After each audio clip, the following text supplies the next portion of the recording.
aywa Dissa yaa nga woon Bangui Centrafrique tey lan nga ñu indil.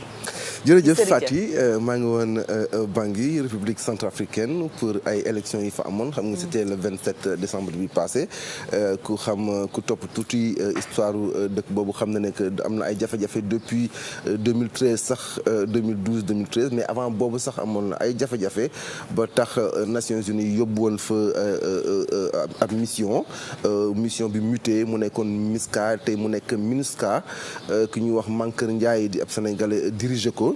ñu am nag benn approche bu bees fexe pays yi nga xam ne ce sont des pays contributeurs de troupes en Centrafrique fexe ba dëkk yooyu seen ay taskatu xibaar mun dem xool lan la ñoom lu ñuy liggéey MINUSCA boobu la muy liggéey waaye tamit xool soldaaw dëkk yooyu nga xam ne ce sont des contributeurs de troupes nan lañ fa nekkee également lan mooy seen apport tey ñu muy premier G bu ñu leen indil tey ñu moo fas yéene présenté la ñi nga xam ne ñooy administration pénitentiaire. ay corps habillé lañ leen di woowee suma juumulee ñuy nag ay jàmbaar foofu lañ boole mooy discrétion ak xarañte lan moo tax ñu wax ko di saa seeti na leen waxtaan ak ñoom ñu seetaan élément bi de l'histoire léegi teewaayam ci république centrafricaine ñu bari dañ koy faral di umpale teewul administration pénitentiaire di def liggéey bu am solo ci réew moomee. officier pénitentiaire yi nga xam ne dañ leen déployer fii nii ñu jóge ci différents pays xam nga ku nekk da ngay ñëw ak sa xam-xam. donc bu ñu yegsee fii balaa ñu leen déployer dañuy organiser ay formation pour harmoniser seen xam-xam parce que bu ñu ko defulee ku nekk da ngay dem ak sa xam-xam su boobaa liggéey bi nous n'allons pas conjuguer le même verbe. am nañ benn équipe boo xam ne groupe d'intervention lañ koy tuddee donc loolu yëpp ci renforcement capacité la bokk. dañuy jàpp aussi ci formation waa dëkk bi. wax ni am na fi juróom benn équipe pénitentiaire bi ñuy toll yëpp du Sénégal kese yeneen réew ci leen bokk. bokk na ci équipe bu ñuy tuddee appui aux réformes pénitentiaires maanaam équipe texte équipe projet de texte équipe boobu man ci laa bokk mooy équipe bi nga xamante ne dañuy xaatim ay loi ak ay règlement ak ay décret yi nga xamante ne ñoo war a doxal kaso yi nekk fii ci Centrafrique ndaxte dëkk bi bu mu yëngu amatuñu loi yu bëri wala seen yenn loi dafa désuet. tàggat gunge ak saytu fukki kaso ak ñett ya réew ma am rawatina ci dëkk boo xam ni ñu caabi féete ginnaaw léeg-léeg ñu nekk ci ay jafe-jafe. parce que njëkk bi ñu doog a ñëw da ngay gis benn nit ñu rek ne kii de y a un problème ñu ko prison parce que là pour que woote téléphone ne kii nekk def prison ñu ko dugal prison bi.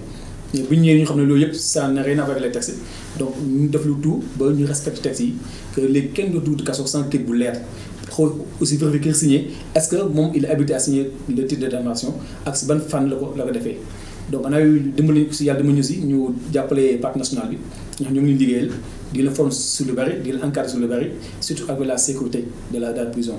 jumtuwaay yu bëri yoo xam ne dañ fa manqué woon te pour liggéey bi dox. ak ñu mën a respecter ak yenn détenus yi fa nekk ñi fa nekk il faut que document yooyu ñu exister foofu pour ku si nekk jour bi ngay dugg si ba ngay ñibbi ñu mën laa poursuivre xool li ñu war a def si yow.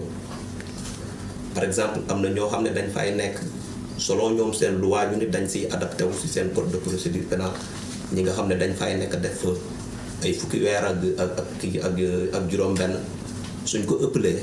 ñun dañ koy dem ñu signaler ko suñu section ñooñu def intervention si pour ñooñu soit juge bi mu xool nu mu leen atee wala ñu bàyyi leen ñu mën a dem parce que dañ juger ne c'est arbitraire.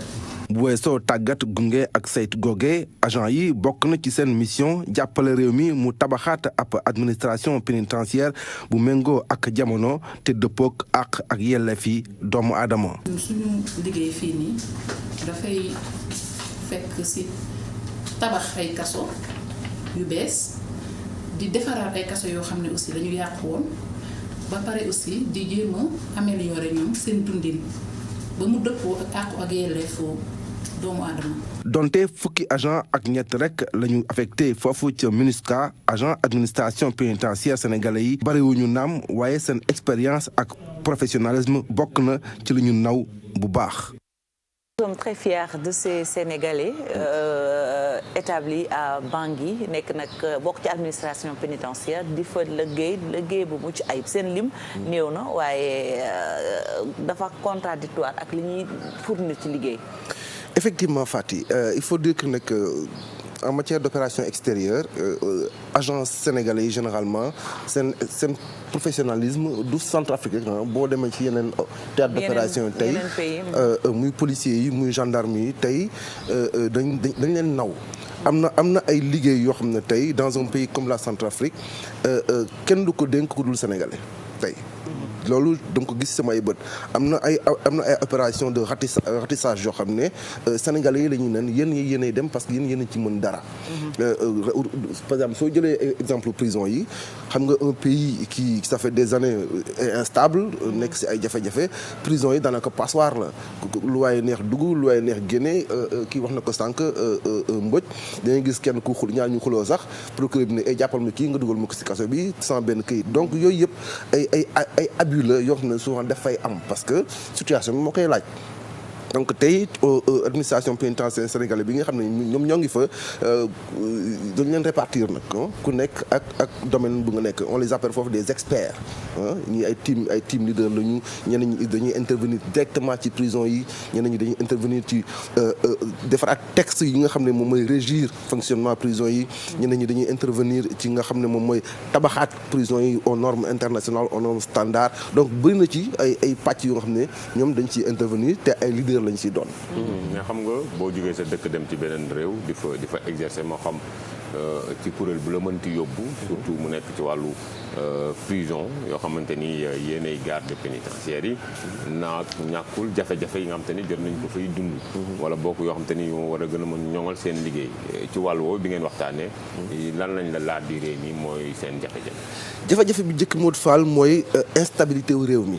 instabilité wu réew mi xam nga réew boo xam ne dafa dund 2, 3 à 4 guerres civiles population bi dafay apeuré dafay am psychose booy nemmeeku ci population bi. c'est-à-dire tey rapport de confiance bi war am entre ki nga xam ne moom mooy toppatoo prisonnier bi ak prisonnier bi en tant que tel mën na am problème donc tey il faut ñoom dañuy taxawaat ci tabaxaat relation bi entre le détenu et celui ki nga xam ne moom mooy toppatoo détenu bi wax naa ko sànq ñoom prison bi nekkul kese lañ ñuy tëj mais dañuy préparer également sa réinsertion sociale parce que affaire bi loolu la aussi nekkul tëj kaso kese lañ ñuy tëj mais également dañuy préparer sa réinsertion sociale am na ko ci tudd Aminata Diakhaté moom par exemple ci prison jigéen ñi la nekk xam nga dans un pays en guerre dans un pays comme ça sur guerre civile jigéen ñi quand même ce sont des victimes ce sont beaucoup de victimes aujourd'hui elle a quand même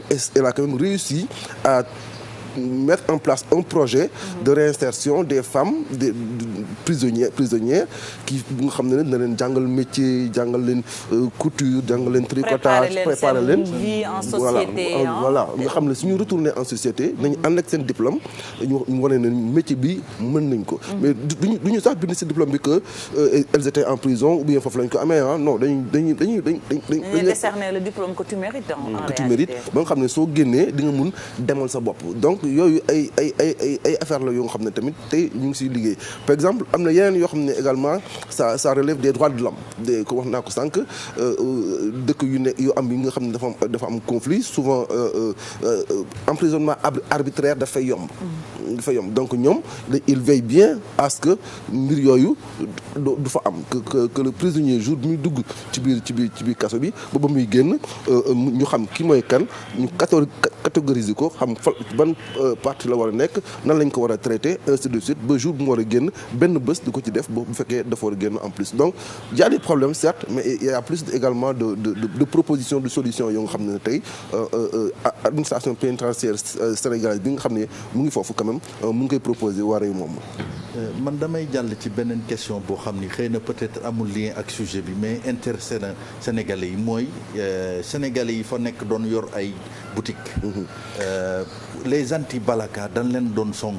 di leen vraiment méttital waaw léeg-léeg ñu leen di rey léeg-léeg ñuy nangu seen alal. ba nga demee est-ce que am na ñoo ci rencontré ak ñoom seen dund foofu baa ñoŋ na. c'est aussi contradictoire lu mu nekk mais il y a beaucoup de Sénégalais foofu Mortalla. Beaucoup de Sénégalais yuy dund. oui beaucoup de Sénégalais yuy dund. pas comme Sénégal mais yu ànd ak yu lëkkaloo bu baax ak population ba fa nekk. dëggantaan. Ils ont réussi leur intégration. mais oui mais ils ont tellement réussi leur intégration que am na si ñoo xam ne bu ñuy wax sango doo xam ne ñii Sénégalais ñu man j'ai rencontré des Sénégalaises nées à Bangui qui sont des Kaolackoises. donc qui habitent PK5 dans le quartier où bu ñu jàpp ne mooy quartier bi gën a dangereux mais boo waxtaan ak ñoom dañu naan nous sommes sénégalo-centrafricains mais ñu fii dañu fiy dund amoon na ay problèmes certes mais tey tout est rentré dans l'ordre donc da ngay gis ne que loolu fa xewoon en 2013 situation bu ponctuelle la woon parce que bu amee ay guerre ak bu amee ay situation de pillage ak yooyu noonu généralement du Sénégalais yi kese ñoo ci mucc parce que commerce bi mën nañu wax en tout cas à Bangui bu nu wax économie bi mais commerce bi li ci ëpp communauté musulmane bi moo ko yor. te Sénégalais yi kese am na Tchadiens yi am na Soudanais yi am na Nigérians yi. musulmane les communautés africaines. les communautés africaines mais musulmanes. donc généralement bu amee yooyu noonu donc pillage yeeg yooyu noonu forcément ci ñoom lay jëm et souvent day am ay dérives day am ay c'est normal mais tey jii j'ai rencontré un boutiquier sénégalais qui est dans un quartier qu'on appelle la Kwanga mais il est presque comme chez lui. Il est presque comme chez lui. Il vit bien, il vend bien. Ils sont une communauté assez quand même importante. yoo xam ne tey jii quand même elle tire son épingle du jeu. Ouais. Bon man damay dellu si waat ci administration pénitentiaire boobu bon quand même ñooñu je pense que est-ce que dañ leen tàggat parce que quand même jógee ci réalité sénégalaise dem ci beneen réalité xam nga ni réew moo xamee ni sur le plan sociologique bokkuñu nu ñuy fonctionner làkk bi sax des fois donte du ñëpp ñoo dégg français da ngay gis ci genre dëkk yooyu am ñoo xam ne dañ fa juddoo te français bi sax demeewul noonu. naka la ñuy mën a jëflante ak askan woowu est-ce que dañ leen sol bagage bi war ba ñu mën a def liggéey boobu la. gis nga Cheikh Tidiane jege kiiraay la gis nga formation bu am Sénégal.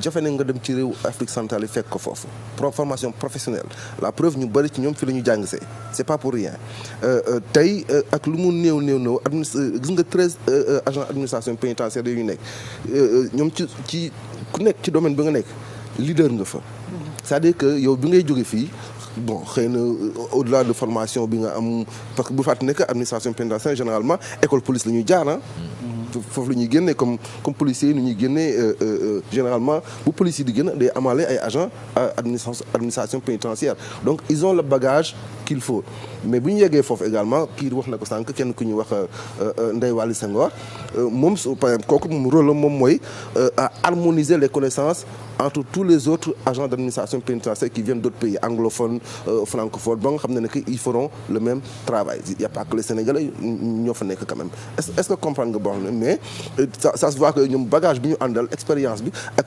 professionnalisme bi surtout parce que loolu gis naa ne lu ñu nawloo foofu professionnalisme liggéeyu Sénégalais yi. capacité d'adaptation parce que yombul. waaw non yombul. intégration nga dund pendant des années foo musul teg sa tànk nga dem. voilà et puis ngay liggéey ci quand même yoon.